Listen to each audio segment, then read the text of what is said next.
Well, good afternoon, everybody. Hope you can hear me. Can you hear me, Alexander? Yes. Okay, good, because I didn't do any tests before that. Welcome to Financial Friday on IBM TV. Today, we plan on having a special guest, Brett Horton, who actually works in the area of special needs individuals and how you fund for special needs individuals. It's an area I'm not that familiar with, so that's part of the reason we bring the subject matter experts on. Unfortunately, at this point in time, he has not arrived, which could be for everything from technical reasons to other reasons I don't understand. But with us today, we do have another very special guest. And everybody here at IBM TV should be familiar with him, Alexander Starr, who actually has two programs here on IBM TV, Investing with Sasha, and that's on Wednesday around the same time, around 1 p.m., I believe, and also Chess Stars, a really good show that for those who have not seen it yet, it actually appears on Saturday around 3:30. And Sasha, since we're here with you, tell us a little about tomorrow's program on Chess Stars. What do we have for them? Okay. We have tomorrow program. It starts as usual at 3 o'clock, and we will have tomorrow two grandmasters, and one of them will be with his wife. One is Suat Atalik from Turkey. However, now he lives in, I believe, in Bosnia. And another one is Mikhail Marin, who frequents our show with his lovely wife Maria, who is a great artist, and we all enjoy her paintings. And we will discuss many subjects about chess, what's going on in chess world, what are we are planning to do in the near future, and many other subjects, whatever will come up. And speaking Looking of forward to it. and speaking of Chess World, there was something exciting I believe that happened yesterday. Hiraku Nakaruma was playing Magnus Carlsen, and how'd that go for Hiraku? Well, we had a heated discussion yesterday about this match and all the premises involving in that or so on. Look, what can I say? You know that at the end of the day, Magnus Carlsen prevailed. It was up and coming fight, and eventually it was even. The score was even, and they played Armageddon game. Carlsen played with black pieces. He needed a draw as a minimum, and he would still win the match. That's exactly what happened. So he won the match. Mm-hmm. Rather than that, I really don't know what to say. I looked at the games, almost all of the games. The quality is extremely low, not just low, it's extremely low. It's infested with mistakes, one move blunders. Essentially, you see a kind of a variant, it's a version of coffee house chess. Really, that's all what it is. So if you enjoy coffee house chess and that's what you would like to see, that's where you have to go. And you can go to site Chess24 and you can see all your games for yourself. They're all recorded, they're all there. You can find them quite easily. And look, maybe I'm wrong. Maybe my understanding of chess is not on that level to appreciate this niceties and the depth of their powers. Perhaps so. So just go and see for yourself. What can Yeah, I say? yeah. Well, you seem to be multi-talented because you play the piano, you play chess, and you also do investments. Since you've Yes, done all three, what is the most lucrative profession for you? Is it playing the piano, playing chess, and investments in that order, or in what order is the most lucrative things to do well, financially?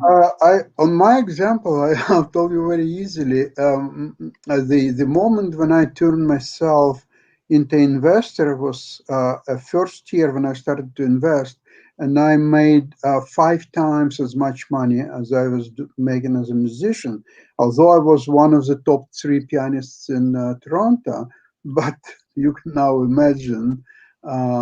It kind of opened my eyes, and of course, I started to practice and learn about investments. Then I started my own public company, and that was led to many other opportunities in investments. And right now, I'm privately run my own family fund, and I tremendously enjoy it, and it's doing very, very well. Today is actually another very, very good day, and I've done some trading. Actually, I do a lot of trading on Mondays and Fridays. Monday is the start of the week, and you can sort of take some positions. And on Friday, most of the options are expiring, so you unwinding your positions, or most of the options are expired worthless, so you can see whether your cash position enhanced by the expired worthless options. And today I took new position in the Netflix. Actually, what I did, I sold a September 445, sorry, 455 calls, and bought as a protection for 45 call. Sorry, please forgive me. It's a puts, of course. I sold for 45 for 55 puts and bought as protection for 45 puts. So my overall loss is defined by $10, which is the difference between 455 the price, and 445.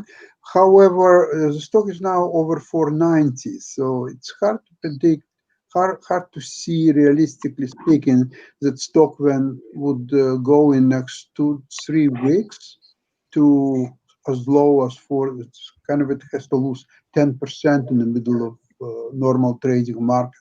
Actually, biased probably higher. So I enhanced my position, because before I still had another position also in Netflix, but it was for 65 puts against 455 puts. So now I play even safer. I see another gap. It's not only safer, it's also much less time to expiration. However, I did not collect as much premium as in my other position, but I sold many more positions than I would sell otherwise. So we'll see which way. And what platform do you use to trade on? Because I trade on usually TD Ameritrade. Yeah, I'm familiar with. Yes, it's very good platform. Yeah. I'm trading on a platform by the name Qtrade, Questrade. Questrade. Okay. Questrade, yeah, it's very popular in Toronto. It's run by son who is a son of my friends, but he's done extremely well. It's fantastic platform. To tell the truth, I never had any problems. The only one time I had problems when I couldn't get them a call from a place called Punta Bella island in Uruguay when I was on a cruise ship, and I couldn't call them for some reason. That's the only problem that I had. But it's a problem on a Questrade. Yeah, it's not their fault. Yeah. No, it's you being in a foreign place. With us, Jim Mead has joined us, who runs Chess Without Borders. Also lives he's head of the Eid Foundation, and lives in the Silicon Valley area, otherwise known as the Social Republic of Silicon Valley. So we were talking about trading and Financial Friday. Actually, we were supposed to have a special guest on. If he's not here this week, he could have technical difficulties. We'll see if we can get Brett Horton on for next week, who's going to talk about. He's actually going to talk about special needs. And special needs trust and financing special needs. It's a whole separate area, which I don't have a lot of expertise on. Nor do I. Oh, good. Okay, so we can add to our lack of knowledge in this particular area. But I do know it's a big problem that is not addressed in a lot of places. It's hard to get information, but he's a subject matter expert in that particular area. In the meantime, of course, we have Alexander Starr, who heads up our investing show on Wednesday. I encourage people to go see that, because really hard to get that information about how to do your individual investing. And frankly, I think, Sasha, one of the real problems is that people just need to get started early on in their lives investing and using these platforms, or at least be trained somewhere in school to use these platforms. Because here's my theory: when I was in college, I thought to myself, if I devoted my time to anything else other than chess, I'd be really good at it. You see what I mean? In other words, like if if rather than when I was a kid, they said they gave me these chess boards I played at the back of the math class. Yeah, I didn't. Okay, so I got good by playing at the back of a math class in high school. If instead they gave me a trading platform like we have today, like an TD Ameritrade, because that happens when I use, I think I would get really good at trading. It's just because you have experience in the market and trading, and also people feel that they're connected to the market and these companies, where if you're not trading, I believe vast majority of the United States isn't trading, they're not in the market, then they feel disconnected from, unfortunately, corporate America. I hear a lot of people bash corporate America. I said, look, if you want to vote in corporate America, buy a stock. In a lot of cases, I bought the stock because I knew I had voting rights. I could go to their board meetings. I could complain, and because you basically are an owner. Yet we don't That's what train you're good people. at too. Stick with what you do. Stick What, with what you're good at. Complaining. Complaining. There we go. All right. Yeah, I could go complain, But the thing is, what happens is that it becomes more of a participatory democracy, as opposed to right now, there are these big corporations and here's little me. You see what I mean? In other words, we're totally like separated from that. But Sasha, I would say that the way you trade, you don't really feel like you're connected to that company. Would that be correct? Well, my theory is, first of all, what you just said, if you can't beat them, join them. So instead of complaining about how these big corporations and they're taking money from little corporations and Amazon and Costco and other giant companies are closing mom and pop stores. Well, I mean, they happen to have better products at much lower prices and a great service. Amazon delivers. Costco have a fantastic selection of high quality products. They don't have the products that mom and pop stores have. They just don't have them. They have way higher quality products. And so the mom and pop, I really don't know. Maybe Costco should rent them small places and say, mom and pop You have to do it on number computer. one, mom and pop number two, mom and pop number three. Because it doesn't. Yeah, I'm sure. Absolutely. Something. Okay, we have now guests. Okay, we have one of our guests. No, he's not our guest. No, Take him But I would backstage. like to introduce him anyway, since he's Yeah, there. I know works on a computer, but I've never been able to get it to work on a phone. Oh yeah. He's Take him trying backstage, to coach. He's Wait, you want me to they're take? on there right now. We want to take Max backstage. I'll send him backstage. I'll introduce him later. There we go. There. It's the power. I love the power. power of IBM TV. Yay, Okay, so I will continue. So as much as I sort of love or forced to love corporate America, that's okay. It's much better and bigger and more exciting than corporate Canada. So therefore, I'm trading only U.S. Stocks. There's a lot of liquidity. There's a lot of stories interesting, so on. So you have to swim with sharks in order to survive. Okay.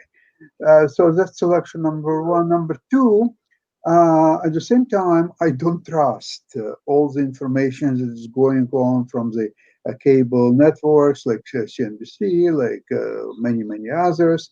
I just don't trust. In fact, it's the only reasons that I listen to them sometimes is that whatever they suggest, and I'm doing exactly opposite thing and making money.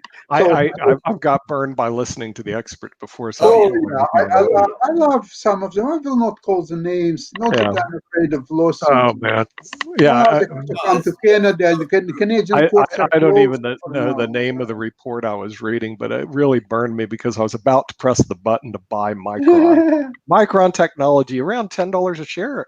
And I was sat, because you wanted to research the company, everything. It hit all my buttons to say buy because I have my own little buy list, which is basically very simple. I look at 52-week high low, looking for the low part, and I buy on the low.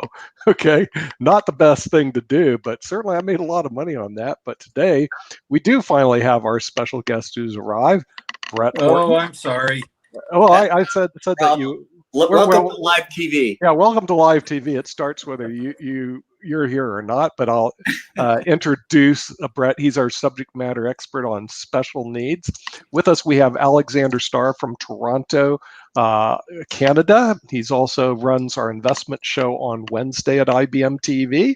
We have Jim Eade in the Silicon Valley area, who actually runs our TV show. He's with the Eade Foundation, also runs another TV show called Chess Without Borders. And Brett Horton, I believe he's beaming in from the Salt Lake City area right now, and he's our subject matter expert on special needs. And tell us a little bit about, I know you're a chartered financial consultant. Tell us a little bit about who you are and what you do, Brett. I'm also a chartered special needs consultant. And I've been in the financial service industry over 30 years, and the last 14 of it has been dedicated to the special needs community. They have challenges that many of us don't really understand, in that it is very, very expensive to have a child with special needs. And so what the goal is for most people, because they're not, they don't have all the money in the world. So they're trying to use what they have and also be able to use what the government and or state, wherever you're located, provides, so that the two don't conflict with each other, so that you can still get your government benefits. And it's kind of a dicey situation sometimes.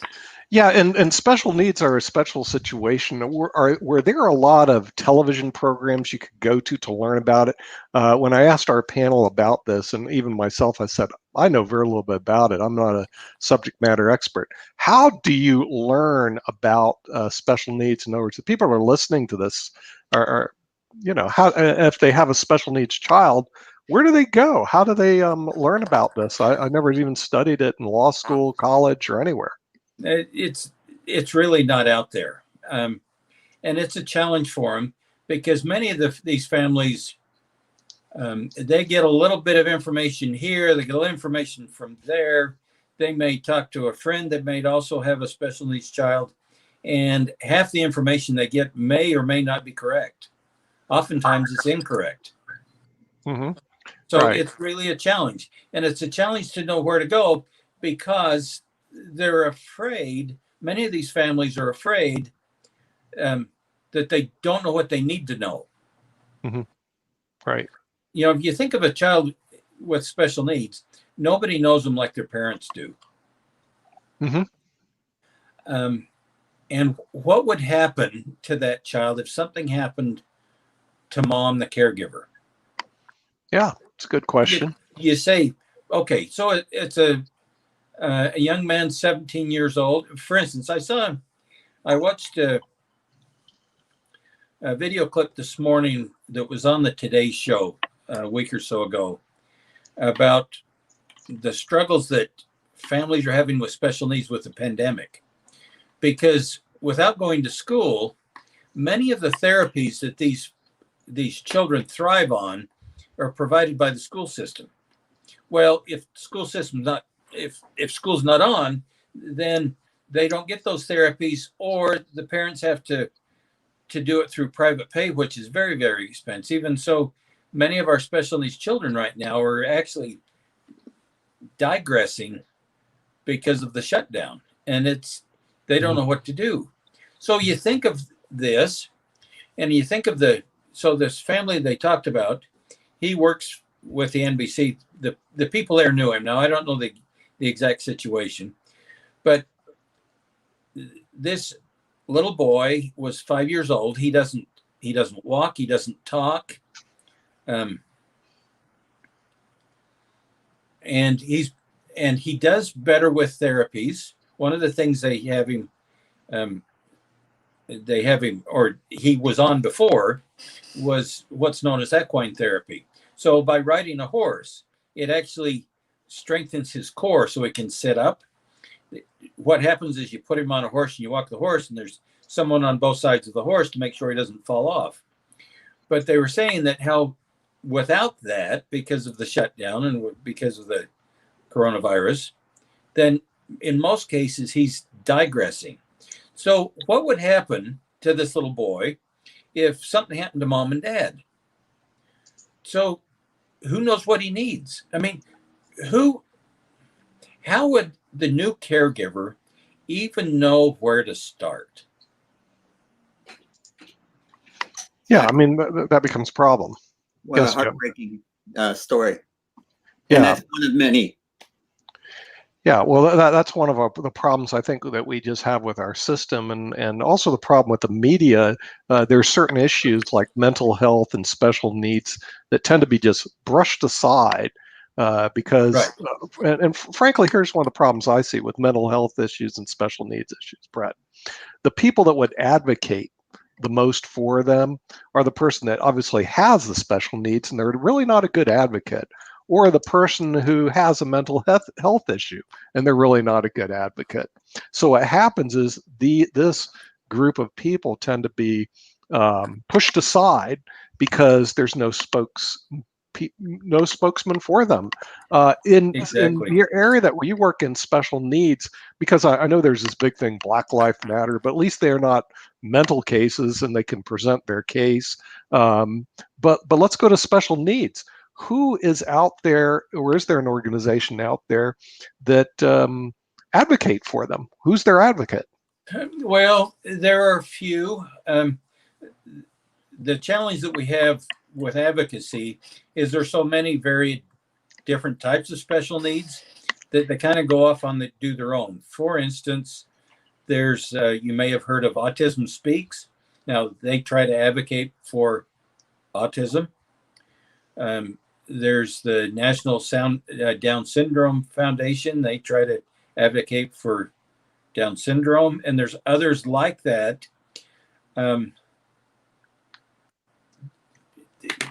The challenge is making enough noise to really get anybody's attention. Right. Because when we talk about, one of the scariest things is when we talk about doing away with Medicaid. Mm-hmm. Because that's really what, and we can say all, good things, bad things about Medicaid. It is really a godsend for these families. Mm-hmm. In that's what they survive on. And so when we talk about changing our medical care and doing away with Medicaid, they're not necessarily talking about doing away with the Medicaid that they're receiving, but that doesn't mean they understand that. And so it scares them. Mm-hmm. Yeah. Okay. Yeah, because it could be a big problem. But since IBM TV, we do broadcast on a worldwide basis. So we have people listening to Malaysia, India, Great Britain. Now, and I believe special needs is not limited to the United States. Oh, no. In other words, it's kind of a universal concept. Oh, it is. Are there international organizations? Because I'm certainly into advocacy, because without a voice, you're never listened to. And as Jim knows, I have a pretty loud voice, so I scream across the world, So the thing is, without a voice, you would know that too, Brett, wouldn't you? Okay, yeah. So the thing is, but without a voice, you're just not ever heard. Is there certain international organizations that you know about that advocate for the people that have special needs? Not that I'm aware of. Now, there may be, but not that I'm aware of. One of the challenges when we talk about, the whole international scope, it's prevalent everywhere. For instance, when we talk about special needs, I know here in my local area, I think it's okay. Studies have shown, and I'm sure the census will come back this year and tell us the same thing. There are about 25% of the population have some type of a disability or other special need of some sort. Okay. And it doesn't matter what the dad's occupation is. It doesn't matter nationality. It doesn't matter, because I've talked with every race, creed, color, you name it, that deal with special needs. It doesn't matter. And it sure doesn't stop because of a national border. Right. So no, it's everywhere. The challenge we have is it's dealt differently. The supports are handled differently in different places. For instance, here in the United States, we have something called SSI, which is Supplemental Security Income. We also then have Medicaid. Both of those benefits are needs-based benefits. And many of these families, especially when the child gets over 18, then they're going to qualify for it. Okay, there are other supports that each individual state provides. And it's different from state to state to state. And it's very frustrating when someone moves from state to state because they're used to having something done this way, but now it's done this way. So Right. think of what it would be like jumping international borders. Yeah. It Well, would be even more difficult. Well, also the thing is, Brett, the solutions can be international if we look to other countries as examples. I know the United States didn't ever want to look at Malaysia, but we do on our show because we even have shows broadcast from Malaysia. With a population of 32 million people, they had 125 deaths total out of COVID-19, where our population, which is bigger, 300 million, but we have 170,000 deaths. And when we go to Malaysia, we find out it's not just Malaysia, New Zealand, Australia, Japan, all have systems and procedures to tame COVID-19. But the people in the United States don't learn from that. So my question is we need to reach out and see what other countries are doing on the COVID-19, or talk to people from other countries. So I'll run to Alexander Starr, since you used to live in Russia. How did they treat special needs people over in Russia? Depends. A lot of parents simply, when they have a born child with defects, quite noticeable, they just kill it. They will not take care of this child. I was afraid he was going to say that. I was going in Russia, they may have some Listen, different. I'm trying to be nice to everybody and civilized, but on the other hand, you can't really hide the truth. And the truth there is that the social system is simply not equipped to deal with such cases. So instead of becoming, let's see, if they're young parents, they're in their 20s, 25, even 30 years old, they still have a long life ahead of them, and they cannot afford to confine themselves to a miserable life, watching their child grown up and struggling all his life, and their life is jeopardized. It's I'm not, frankly, I don't agree with this. However, you cannot blame them either. It's their choice. Most likely, these people, okay, they have to go to jail for a certain time. It's going to be forgiven either. So they have to select a few years in jail between this and between the unfortunate decision to keep watching their poor child run. It's a tragedy any way you look at it. So regardless which way you will go, it's a tragic end in itself, right? Now, in two evil decisions, you have to come with the lesser evil. But I can't even figure out what's a lesser evil, really. Mm-hmm. Yeah, I know in China, oftentimes a child with Down syndrome, they'll just turn it into an orphanage. They'll just abandon the child, because I'm aware of charities here in the United States that actually help people pay for the cost of adopting children with Down syndrome from China. Mm-hmm. And also from Russia too. I heard about this case quite a lot. Yeah. Yeah. Well, this to me is a very difficult social issue that exists around the world. It'd be interesting to find out how other countries deal with special needs people. Like I said, there's two areas: special needs but they're not addressed. People with mental illness, they're not addressed. But we do know there are policies worldwide, and every country is different. As you know, Brett, every state is different in the United Oh, States, yes. how they deal with it. So we have unfortunately, a very inconsistent national policy on dealing with special needs. And I'm not sure when or if that's going to be fixed. Have you seen any movement to unify No, that throughout the United States? no. Yeah. It's, if anything, it goes the other way.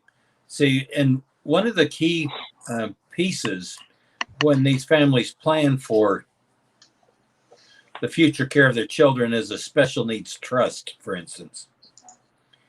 And that is a specialized area of law. Again, I know not much about law. That's your area, Nick, but every state is different in what they approve to be said in a special needs trust. Right. And I've had discussions with attorneys that I work with.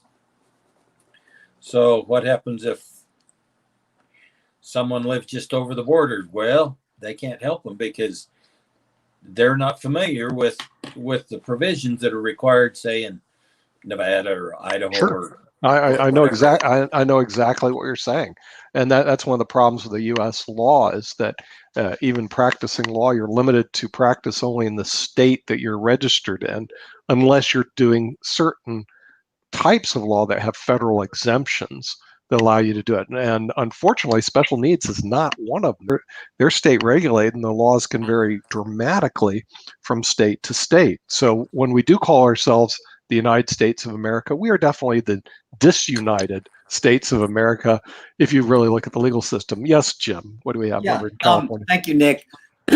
I just wanted to say that my experience in this is, I'll just tell you briefly. I give about 10 hours of my week, a little more sometimes, community service, and it's mental health. And Nick will back me up here. I qualify to be helpful to people with mental health issues.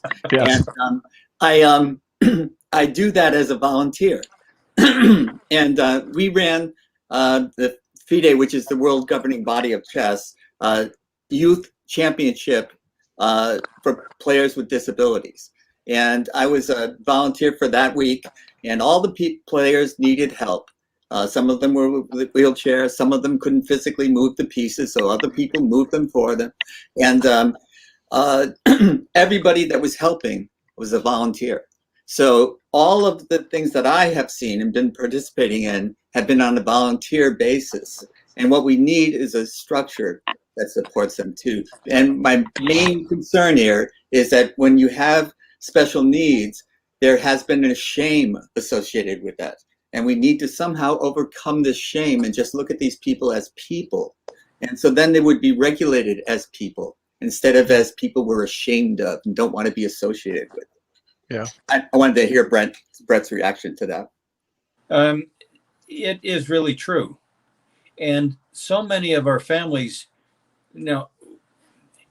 whether we are ashamed of them or not, the perception is that we are. And so many of these families, they just have, in a way, they just hide. And it's interesting, the more I learned about special needs, when I got trained in working with these families, I realized how many people that I knew that dealt with these issues. And I thought, well, I didn't know anybody. Yes, you do. But unfortunately, we look right over the top of their heads. Right. Mm-hmm. So you go into a restaurant or a store someplace, and one of these little kids is getting out of hand, and you think, well, take care of him. Don't upset my apple cart here. Take care of him. Well, what you may not know is it may be a little boy that has autism, and he may just be having a meltdown. And if there could be a trap door in the floor and the mom could fall through it, she would. Right. But they don't make those. And she's doing the best she can. And she realizes she's upsetting everybody else. But that's her life. Mm-hmm. Yeah. And some of them have Tourette's syndrome. And the thing is, it's basically uncontrollable outburst.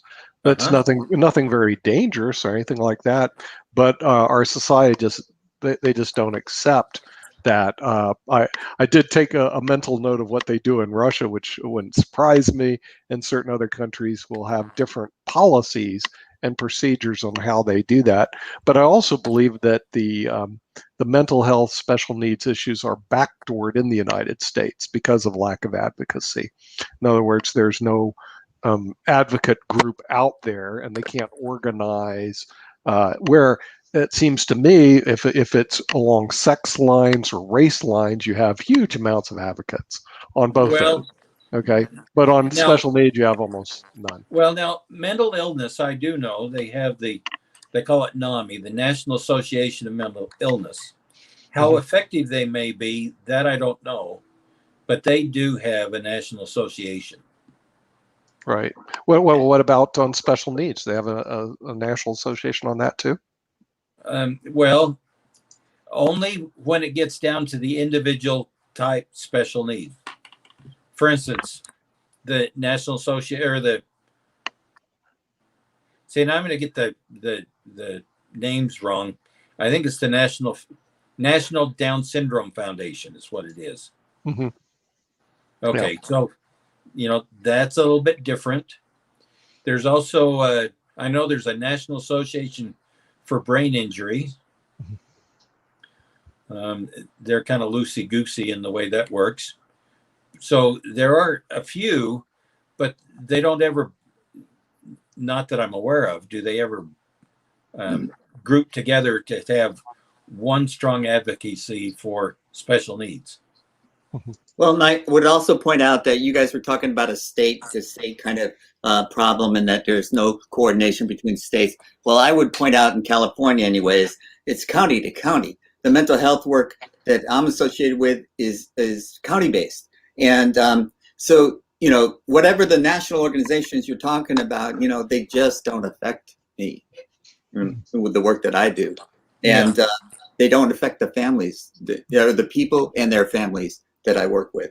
And so it's a county system that is marginally affected and it is funded. It does get some funding, but I can go one county over and it'll be different.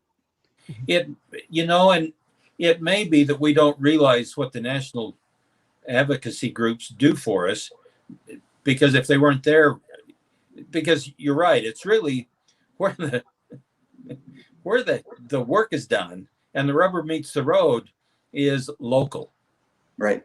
Whether it be county or statewide or whatever, but it's really local. For instance, one of the big things that these families get involved in is with education, and we may not realize that, but it's not always been this way.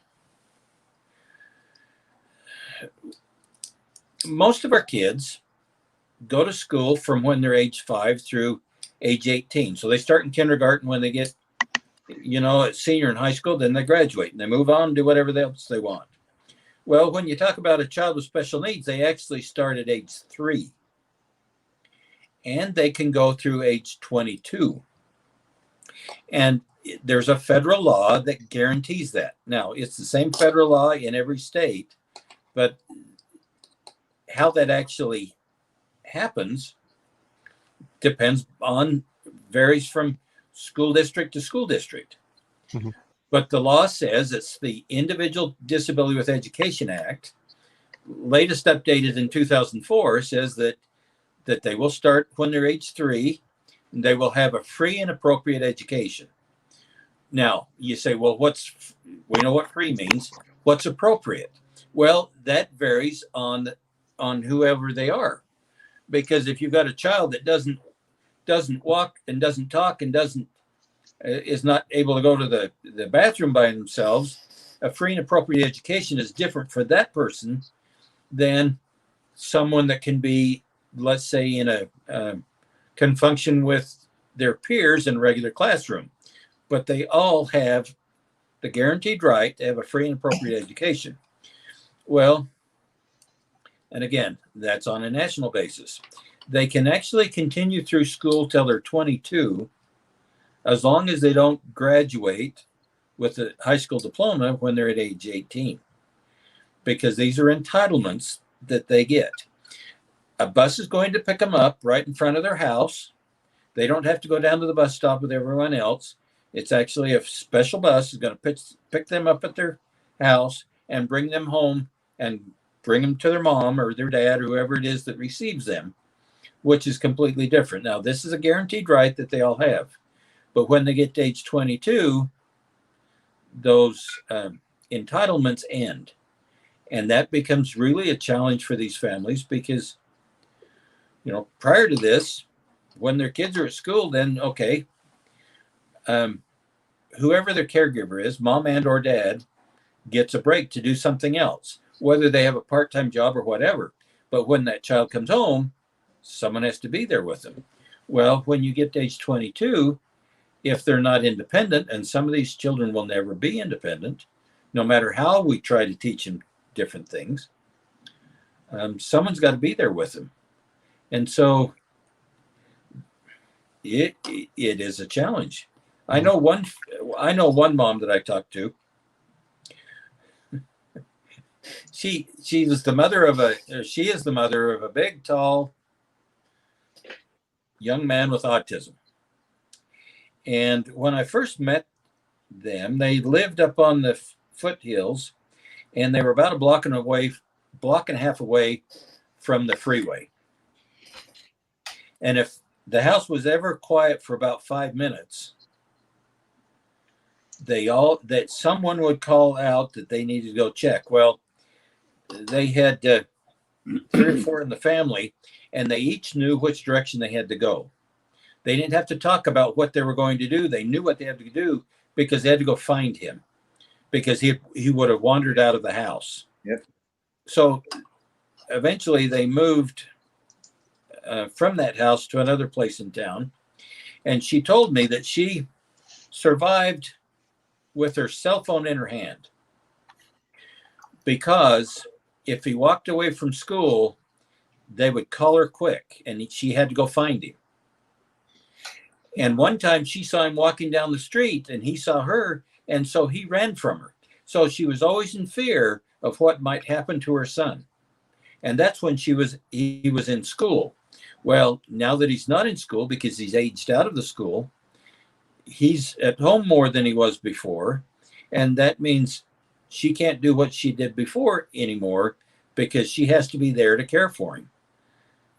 This is just a nightmare that these families deal with. And the biggest challenge I feel is what happens when someone has to fill their shoes because they're no longer able to do it. Either they die, mom and dad die, or they're getting old and ill, and so they can't do anymore. So who steps in there? Who takes care of?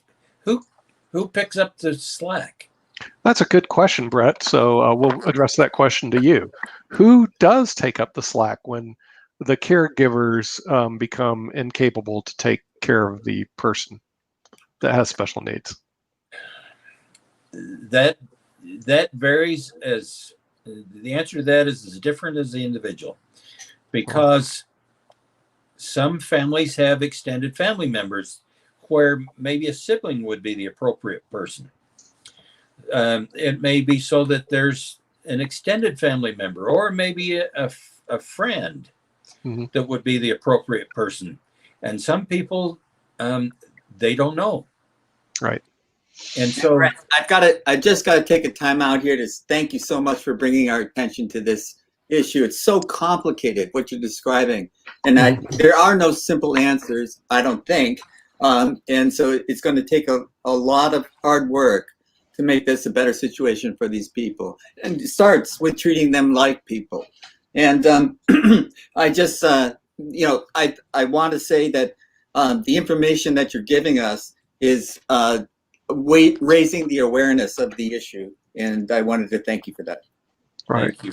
Yeah, and also there's a financial aspect to this as well, because not only do the parents have a burden with the child, but also it's very expensive in the financial aspects. How do you counsel people on the financial aspects? I see this to be a pretty tough road to hoe. Yeah. Oh, well, it really is. So let's talk about the financial aspects. So, yes, let's say if the child is mine, it is expensive for me to provide for him. Well, so something happens to me, and let's say my sister has to take over. So then, because this situation requires it hands-on all the time, so she has to change her career. Well, okay, so I gave her not only my challenge, my choicest blessing, my biggest challenge, but I put her in the poorhouse in the meantime. Mm-hmm. So it's incumbent upon me to make sure that I've done something financially to help that out. And in many times, this is a perfect application for the use of life insurance. So that at my death, okay, then I have a big estate that I can transfer that could be used for his care. Right. But with all of these issues, there's a financial backdrop to it. Mm-hmm. And the key thing is to be able to not disenfranchise them for any benefits they could receive from the government. And that's where it has to be done correctly. Because, you know, even $1 million life insurance policy handled the wrong way could do more harm to a child with special needs than it would a benefit. You know, sometimes we think, oh, we'll just throw money at stuff and it fixes. This is not something that really works that way.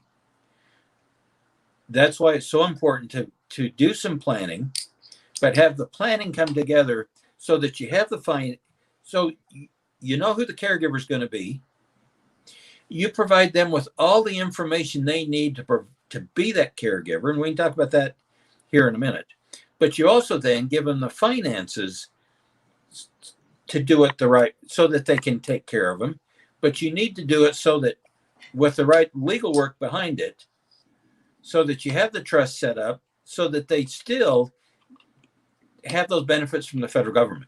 Because if you disenfranchise them from those benefits, shame on you. Right. Okay. All right. So the thing is, you actually have to do some planning with Yes. people that have special needs. So from a financial standpoint, there's a planning that actually involves. Do the caregivers have time, because they're always taking care of their kids, to sit down and do this type of planning that you're discussing? A lot of them don't, and it's interesting. It's interesting how many families, how many special needs caregivers use the internet and social media. It's also interesting to see what times they do that and what they find. Part And Yeah, what what- they find on the Yeah. internet. they do it late at night Yeah. Okay. because finally they got their child to bed, and Yep. now I got time to do something for myself. Right. But it also shows that 24/7, that's the thing to think about. Mhm. They don't get the time to go out to dinner with their husband. It just doesn't happen.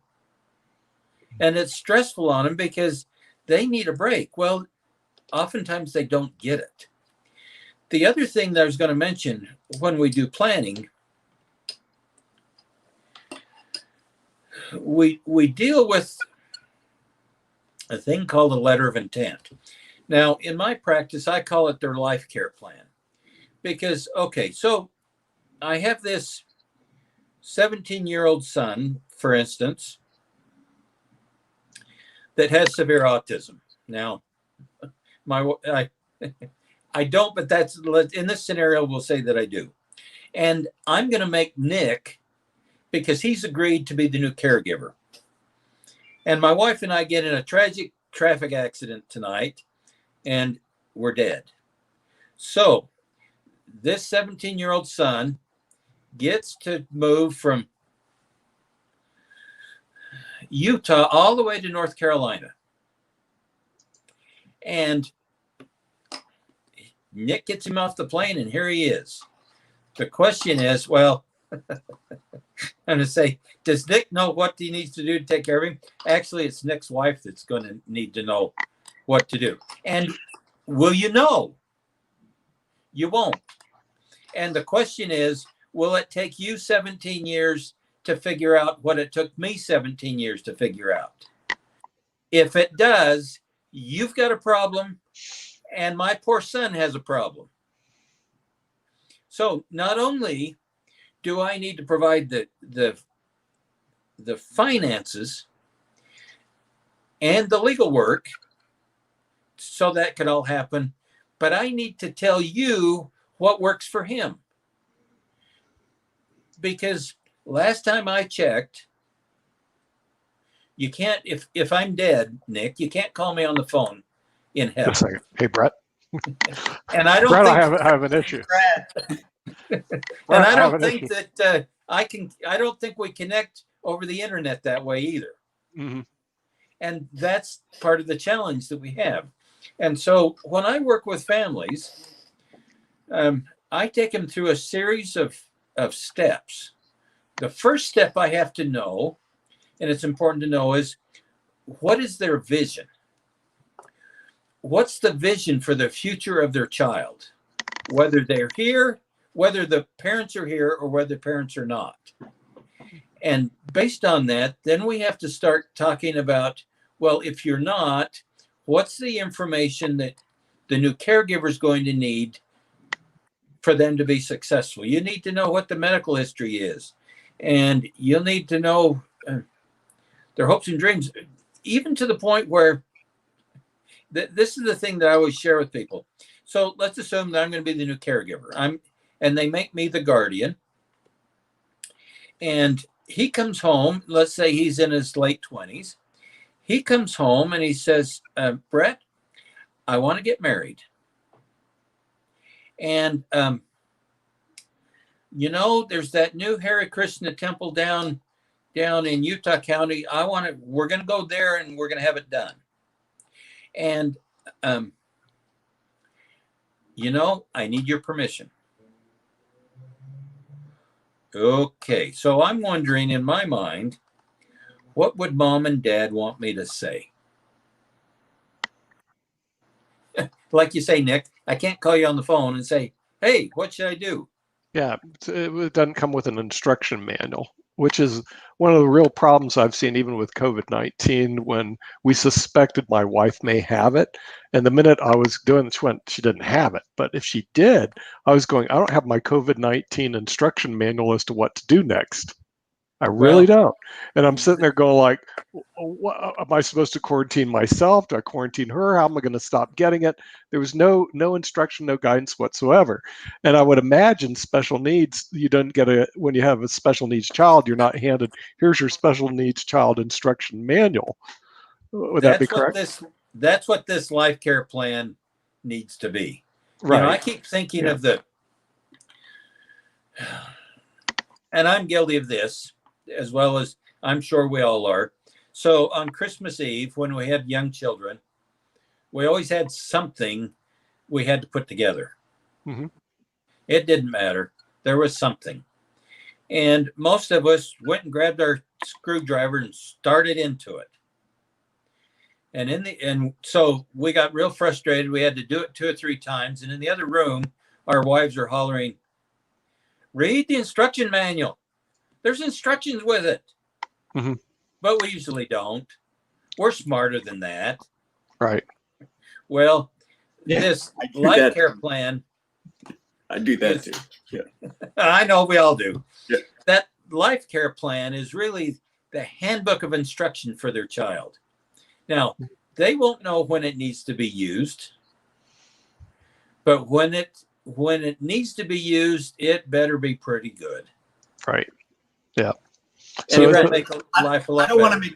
I don't want to make you blush, but I'm just so proud of you for what you're doing. But the idea that comes to mind is how do people know to find you? How do people know that there is a life plan out there? All I know is Brett is hidden somewhere in the Salt Lake City area, and I just picked him up on LinkedIn, I'll give where I you usually pick up. But how do other people pick you up at I'll give you an IBM example of TV? what I'm talking about, Nick. Right. And it's I was working with a Vietnam vet who needed a hernia operation, and he didn't know that the VA could help him. Yeah. And so they're not aware of the system that's in place, Sure. even though it may Right. be inadequate in many ways. There's plenty of services that they don't know. No, they don't. But by the way, Brett, Jim is the author of Chess for Dummies, believe it or not, and he has sold over 1 million copies of Chess for Dummies. And I was thinking, well, there's got to be special needs for dummies. So, but I don't know if there's even a book or a manual out there. So when he came, do they have a book, Special Needs for Dummies? That's a great thought, Nick. I don't think so. You know? Not Yeah, that I'm because aware of. the real problem is you need some sort of instruction manual, and there isn't anything out there. So the only thing that we have is to come to you. And so, how do people reach Brett Horton? The easiest way to reach me is through my website, and it's HortonSpecialNeeds.com, and they can get on my calendar, and we can set up a phone call, and we can chat. We can see if there's some way that I can be of assistance, and we can go from there. How they find me is really the challenge that I have right now, because the need is huge.